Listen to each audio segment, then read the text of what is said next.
In this video, I'm going to show you how to use a couple of basic tools in Photoshop that will help you complete your avatar project components. So a lot of you probably have your generated avatar from component 1, which was the original avatar photo. So the absolute first thing you want to do actually is save a new file. So you don't want to start working on your original avatar photo and then realize that you've saved over it and you don't have the original photo anymore. So I'm going to go to File, Save As, and I'm keeping all of my things in one folder for the avatar project, all my images. So this one is Component 2 Avatar, and I'm making this one specifically for this video that I'm making y'all. So I don't know anything about these options. I'm just going to say okay. The first thing I want to do is get rid of all this extra stuff, and one of the fastest ways to get rid of a lot of it is the paint bucket tool, which is over here on the left, and it's shaped like a little paint bucket.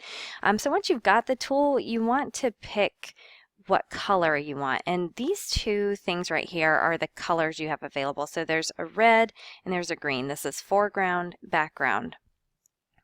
You want to choose both of these to be black right now. So there are a couple ways to choose. You can pick on the thing, or if you want it to match something in there, you can use the eyedropper to sample a color in the image. So that's what I'm going to do. So that's the foreground, and I'm going to do the same thing for the background here and sample that again. Okay, so now that I've done that, I'm just going to click somewhere in the back to fill it with paint. Bam! Alright, so that's all dark now. Next, I want to erase some of this stuff, so I'm going to use the eraser tool.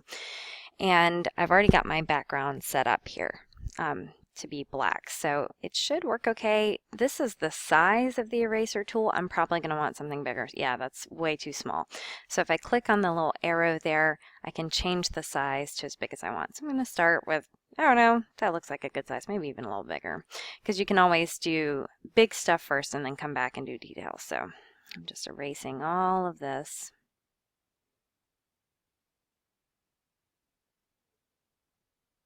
You can leave the stars if you want. Okay. And honestly, I'm going to leave that little box there because I am not a pro at Photoshop, and I don't think I can draw an avatar hip and make it all the colors and lines and stuff it's supposed to look like. So I'm just going to erase all the extra.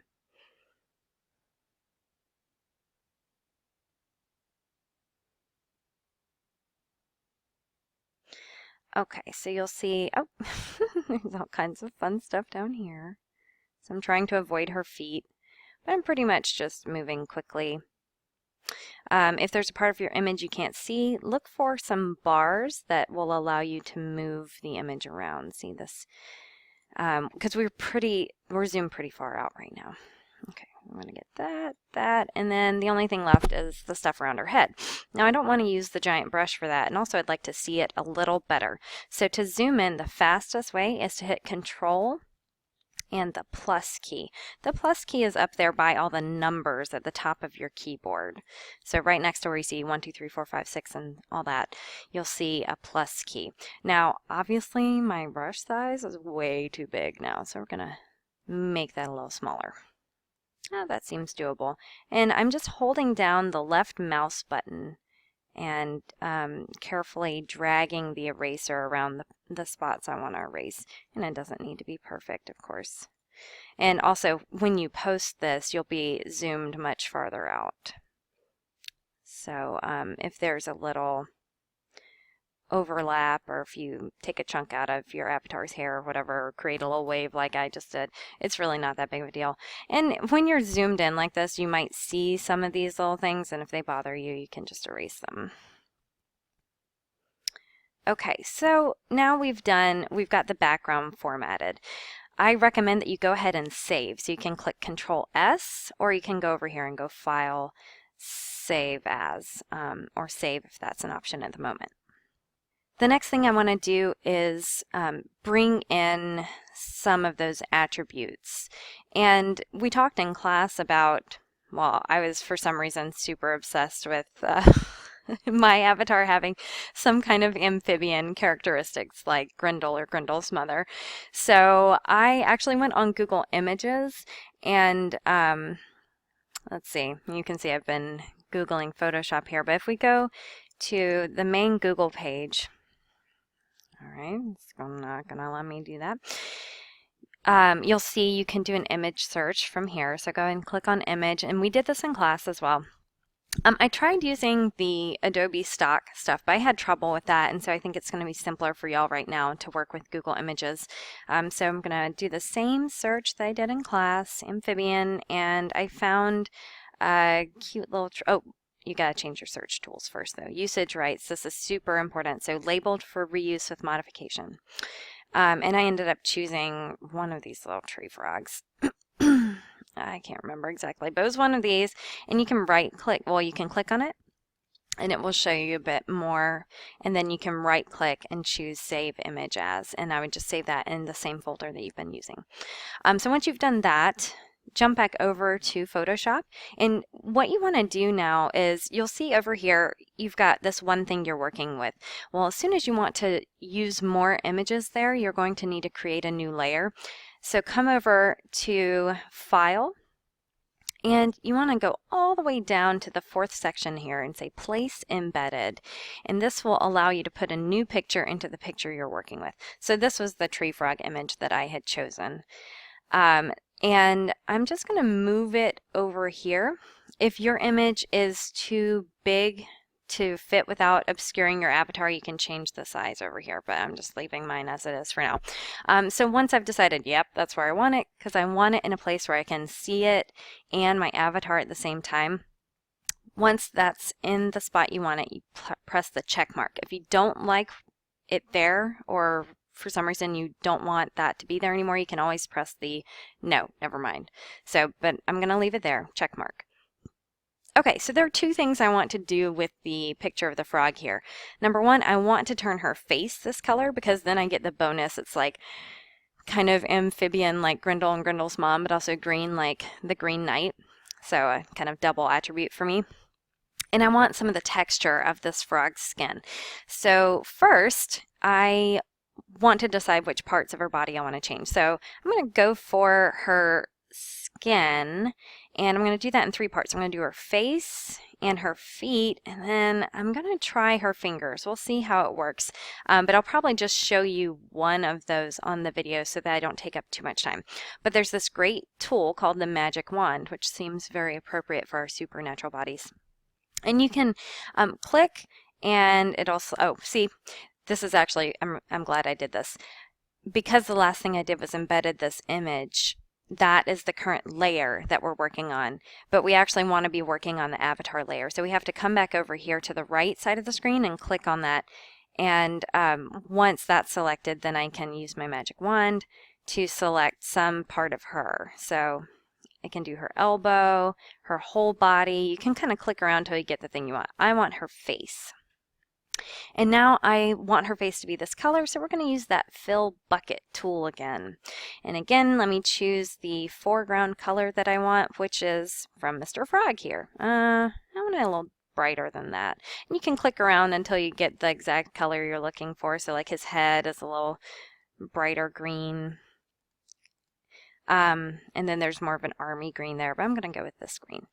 Okay, so I've got my fill color, and you just click there and it fills it in. And while I'm working with her face, I'm going to work on that texture, but I want to zoom in again. So I'm going to hit Control plus, and that will let me see a little better what's going on. And I want to see my frog as well. So I'm going to come back over here. Now, to get the texture of the frog, I'm going to go over here to this Band-Aid thing. It's under the eyedropper. And if you right click, you'll see the different options that you have. And if you choose the healing brush tool, it will sort of choose the texture from whatever you sample and put it in the new places that you click. So healing brush tool, I want her skin to look more like this frog skin. So I'm going to press Alt, which is next to the space bar, and see it changes to a target. And now I'm going to left click, and that, oh, nope, see, I did it again because I'm trying to work with a tree frog. So change your layer back to tree frog, Alt, and once you've got the target, click. And now you'll see I'm dragging a kind of green thing around. I'm going to zoom in one more time so I can see even better what I'm doing. And I've got this texture right here. I'm just going to, if it asks you something about ratricizing, just say yes. So I'm just holding down my left mouse button and dragging it around her face here. I'm not sure why it changed colors right there, but whatever, it works. She's supposed to be supernatural. And then you can also change the size of that brush again over here if you want. So that's how you can add a texture or a sample from another image to your avatar image. So remember, anytime you want to work with the sample image, you've got to select that layer. Oh, I know what I did. Let's try this. And then when you want to work with the avatar, then you want to be on that image. So now one more time, we are going to do the magic wand tool on her feet, and then the healing brush also on her feet. Oh, this is so great. She's got some crazy feet now. So we'll do each of these, and healing brush tool. And again, we're giving her this interesting texture on her little feet. And then we want the color. It's still selected from that other color. Oh, it's covering it up. So if you've done something and you want to undo it, you can press Control Z and it just fixes it. I have to do that a million times. So now I'm going to zoom back out and see what she looks like. And oh, you know what she needs? Some claws. So the last thing I'm going to do is add some claws on her using the pencil tool. So it's under the Band-Aid. It might be selected as the brush tool, but if you right click, you can choose pencil tool. And now I want to pick a color, and I want them to be red because why not? Like bloody claws, you know? Sure, that looks like a good one. So we're going to say okay for that, and then I'm going to choose the background color to be that as well. So you can sample from the first color you picked. Now I've got my pencil tool. It's really tiny right now. Let's see how that looks. I cannot see it. All right, let's make it a little bigger. Okay, try that. Nope. Okay, I apologize if there was a bit of a jump. I had to figure out what wasn't working. So I was trying to draw her claws, right? And I'm going to do a smaller brush size. But anyway, you'll see nothing's happening. And it was very sad. But then I realized the magic wand tool is still selected down here. So we just need to unselect that. Now we can do her claws. I'm going to zoom in so that I can see what I'm doing better. Choose the pencil again, and bam, she's got some claws. Okay, maybe a little smaller than that. Okay. And we'll make them a pointier, overlapping. This one needs more pointiness. And then you can actually use the fill bucket for these. And you can go back to the pencil to fill in whatever you want. Okay, so I'm going to save that, Control S again, and it gives you the option to give it a new file name. So I'm going to do that, final. And okay, compatibility seems good. I'm going to zoom back out, have a look. Now I really don't need to see that tree frog there, so I'm just going to change this layer to the top layer, drag and drop it, and sometimes it obeys. And then I'd like to crop it so that it's a smaller section. And so you can drag the corners to crop the entire thing. If you can't see the bottom corner, scroll down using the scroll bars. And then when you're happy with the crop job, say OK and save one more time, and you're done.